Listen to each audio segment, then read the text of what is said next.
നമ്മുടെ വീട്ടിലെ വ്യാകുലൻ വരുന്നതിൻ്റെ ഭാഗമായിട്ട് നമ്മൾ എടുത്തിട്ടുള്ള വീഡിയോ കേട്ടോ നമ്മൾ പോസ്റ്റ് ചെയ്യുന്നത്. കുറച്ച് ദിവസമായിട്ടുണ്ടായിരുന്നു. നമ്മളെടുത്ത പള്ളിയിലെ പെരുന്നാളായിരുന്നു. അപ്പോൾ പെരുന്നാളിന് നമ്മളങ്ങനെ പൂവും ചോദിച്ചു കഴിഞ്ഞാൽ ലൈറ്റ് അറേഞ്ച്മെൻറ്റ്സ് കാണാൻ വേണ്ടി രാത്രി പൂവും. പിന്നെ നമുക്ക് കിരീടം വരും, രാവിലെയാണ് കിരീടം വരാറുള്ളത്. പക്ഷേ ഇപ്രാവശ്യം വന്നത് വൈകിട്ടാണ്. അപ്പം നമുക്ക് എല്ലാവരും ഉണ്ടായിരുന്നു. ഇപ്രാവശ്യം സാധാരണ എല്ലാ വർഷവും ഞാൻ മാത്രമേ ഉണ്ടാവാറുള്ളൂ. പിന്നെ മോളുണ്ടായതിനു ശേഷം ഞാനും മോള് മാത്രം കേട്ടോ ഞാൻ വന്നിട്ടുള്ള ഈ ഒരു 8 വർഷത്തിലായിട്ട് ഉണ്ടായിട്ടുള്ളത്. അപ്പോൾ എനിക്ക് ഭയങ്കര സങ്കടമാവാറുണ്ട്. അന്നത്തെ ദിവസം ഞാൻ മാത്രമല്ലേ ഉണ്ടാവാറുള്ളൂ.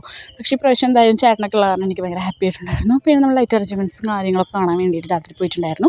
പിന്നെ നമ്മൾ കമ്മലുകളും കാര്യങ്ങളൊക്കെ കണ്ട് മേടിക്കണം എന്ന് വെച്ചിട്ട് ചെന്നതാണ്. പക്ഷേ റേറ്റ് കണ്ടപ്പോൾ നമുക്ക് കണ്ട് മേടിക്കാൻ തോന്നിയില്ല. 120 രൂപയ്ക്കാണ് ഒരു റേറ്റ് പറയുന്നത് ചെറിയ കമ്മലിനൊക്കെ. പക്ഷേ അതിൻ്റെ കല്ലുകളും കാര്യങ്ങളൊക്കെ നല്ല രസമുണ്ടായിരുന്നു കേട്ടോ കാണാൻ വേണ്ടിയിട്ട്. നമ്മളങ്ങനെ ഫുഡ് ഐറ്റംസിലേക്ക് കടന്നു. അത്യാവശ്യം ബജ്ജീസും കാര്യങ്ങളൊക്കെ ഉണ്ടായിരുന്നു. അവർ ഏകദേശം ഉണ്ടാക്കി ഇടുന്നേ ഉണ്ടായിരുന്നുള്ളൂ. ഞങ്ങൾ ചെന്നപ്പോൾ അധികം ആൾക്കാരും കാര്യങ്ങളും ഉണ്ടായിരുന്നില്ല. പള്ളിയിലകത്ത് നല്ല തിരക്കായിരുന്നു. പുറത്ത് വലിയ തിരക്കും കാര്യങ്ങളൊക്കെ ആയി വരുന്നേ ഉണ്ടായിരുന്നുള്ളൂ. തേരുകളും കാര്യങ്ങളൊക്കെ വരുന്നുണ്ടായിരുന്നുള്ളൂ. അപ്പം തിരക്കുണ്ടാവില്ലല്ലോ.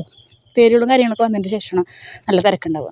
അപ്പോൾ പിന്നെ നമ്മളവിടെ നിന്ന് അങ്ങനെ പോന്നു. എല്ലാത്തിനും നല്ല റേറ്റ് ആയിരുന്നു കേട്ടോ. നമ്മളങ്ങനെ പോന്നു. പിന്നെ നമ്മൾ ചേട്ടൻ്റെ ഫ്രണ്ടിൻ്റെ ഷോപ്പിൽ പോയിട്ട് ഒരു കൊള്ളിയും പൊട്ടി കഴിച്ചു. ഞങ്ങൾ രണ്ടാളും ഓരോ കൊള്ളിയും പൊട്ടി കഴിച്ചു. നല്ല രസമുണ്ടായിരുന്നു കേട്ടോ. സാധാരണ എനിക്ക് അങ്ങനെ ഇങ്ങനെയൊന്നും ഇവിടത്തെയും കൊള്ളിയും പൊട്ടി വലിയ ഇഷ്ടമില്ലാത്തതാണ്. പക്ഷേ എന്താണെന്നറിയില്ല, ഏകദേശം ഒരു 1.5 വർഷത്തിന് ശേഷമാണ് ഞാൻ കൊള്ളിയും പൊട്ടി കഴിക്കുന്നത്. അതുകൊണ്ട് തന്നെ ആവാം നല്ല ടേസ്റ്റ് ആയിരുന്നു. അപ്പോൾ ടാറ്റാ.